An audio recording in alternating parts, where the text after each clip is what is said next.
Hello everyone, and in this video I'm going to show you how to make a camera movement in Unity Engine.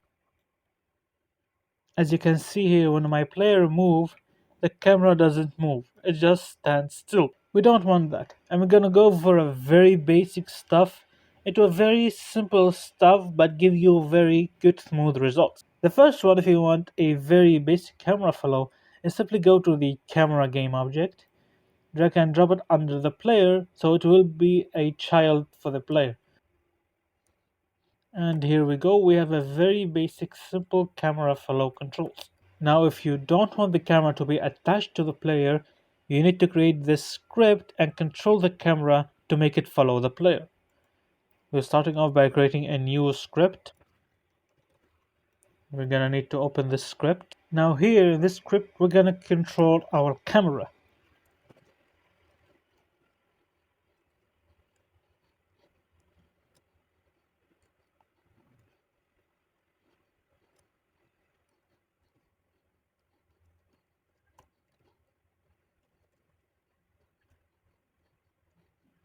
And this is basically what we need. We first declare a transform which is going to represent our player. This is what our camera is going to follow, and an offset to set the starting position of our camera. So on start, we set the offset to the transform position, which is the current game object. We're going to attach the camera controls to our camera. This means the camera position minus the player position. And in each update, we set the camera position to a new vector, the player position plus the offset position. I did it this way because I need the X and Y to be set.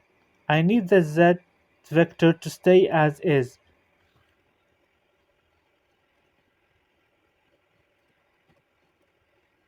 Now if your game in 3D, just type transform.position equal player.position plus the offset. That's all what you need for a 3D game. Let's test this out. Here we have our game object camera. I'm going to attach our camera control script. We have this field which is going to be our player. And we try. And yep, as you can see, it works fine. Now of course you can set the position, the starting position of our camera whatever you want. So I'm going to make it a little high. And there you go, it sets the offset, then the camera follows. Now as you saw, this as very basic and simple camera follow. Now for another method that's going to be what I recommend, we're going to use our Cinemachine from the package manager. Though I don't need this code anymore, so I'm just going to remove it.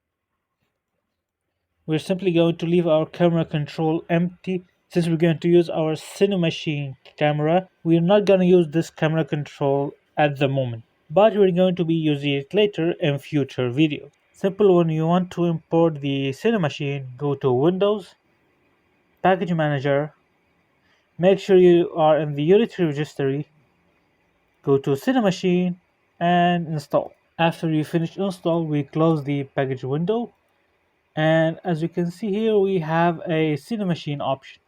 We click on that, we go to create 2D camera, and as an instance it creates a virtual camera for us, and our main camera has a Cinemachine brain script attached to it. Now you don't need to worry for this to be screwed up. We're just going to go to our scene. I'm gonna go to our virtual camera, and yep, here we go. Now it's fine. Now the good thing with a virtual camera that we can control our camera virtually before actually putting it into action. For example, we have the orthographic size here. I can change this and it applies the setting for our camera. Now the good thing for this, you can have multiple virtual cameras and modify each one and then make our main camera take the setting from anyone we want. So for example, you have two virtual cameras in our scene and you want your camera to switch between them. Instead of changing a bunch of settings for the main camera, we simply in-game tell our camera to switch from a virtual camera 1 to virtual camera 2. This is why we prefer to change this setting from now on from this virtual camera. Now as you can see, we have the follow field here. Since we wanted to follow our player, we're going to assign it here. And as you can see, we have these gizmos, which are the game window guidelines, which show us how our setting is being set in the camera. So if I very quickly start here, we already have a good and smooth camera controls. The default setting for our Cinemachine is already good enough. First of all, we have the lens, which controls the view of our camera, which is this orthographic size as I see, the near clip, and the far clip. Now in 2D those aren't much effective, but you might need to change them in 3D as you want. Now we can go into our body here, which most of the important settings are. So I'm gonna start again. We can see that our camera isn't a one-to-one with our player, and this is because of our damping here, which all 1 by default. So if I zero those, whenever our player moves, the camera move with it a one-to-one. I'm gonna change it like to 2, 1, and the Z. I'm gonna keep it 0 since we're not gonna be using it. And as you can see, we can stay far away a little before the camera start chasing our player, and it will start chasing him smoothly as we can see. If we have these other settings that are look ahead, we can increase the time here. So as you can see, the camera will try to look ahead of our player position. As you can see, the position of our player, and the camera will try to follow it. Of course, the camera follow is now too janky. It's not suitable for our game at all. I'm gonna keep it 0. And if you want to make it very smooth, you can like turn here to 1. I'm gonna try this again.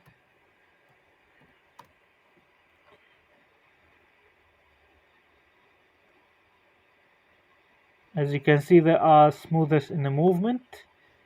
Let us tweak the settings again here.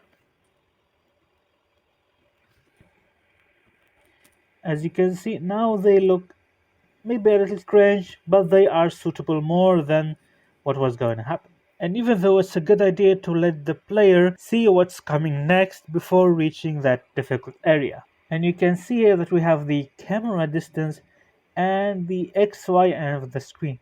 Now, of course, the camera distance control the Z vector for our camera. So if you make the 0,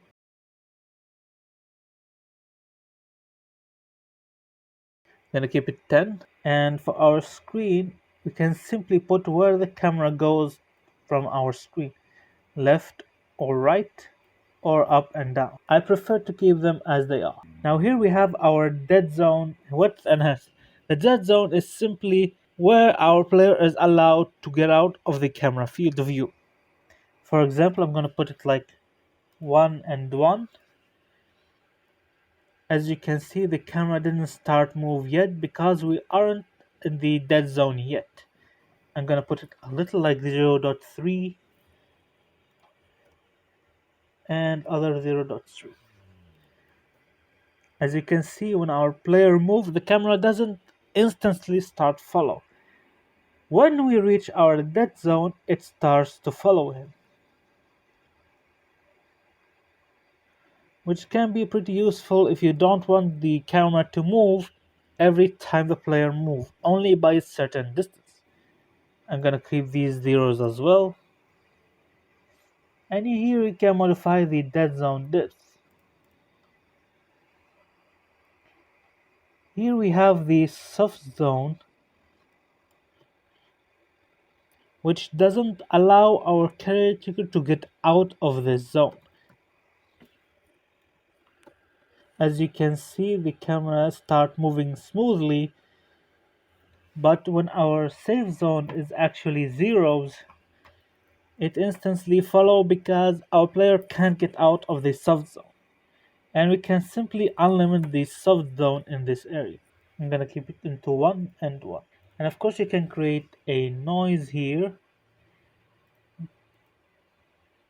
If you want same as an earthquake, instead of you modifying from a script, we can simply set the noise and set one of the noise profile. The 6D shake is actually one of the default and built in the cinema scene package. There are other stuff that we can do. It's like if you want to simulate if your character is actually moving, this works fine in a 3D game. Now, of course, you can tweak and go around these settings as much as you want. The cinematic virtual machine is very good and powerful, and we can use it multiple times. Now, I'm going to give you an example of having two virtual cameras, and we can tweak between them instead of just changing our camera setting. So I'm going to duplicate this game object, which is our virtual camera machine, and we're going to go to our priority. At this moment, they both have the same priority. So I'm going to put both of them at 0, and our main camera will take the settings of a higher priority virtual machine. So I'm going to I'm going to change the orthographic here into 10. I'm going to make the look time ahead and modify some settings. And I'm going to change the settings of this one as well.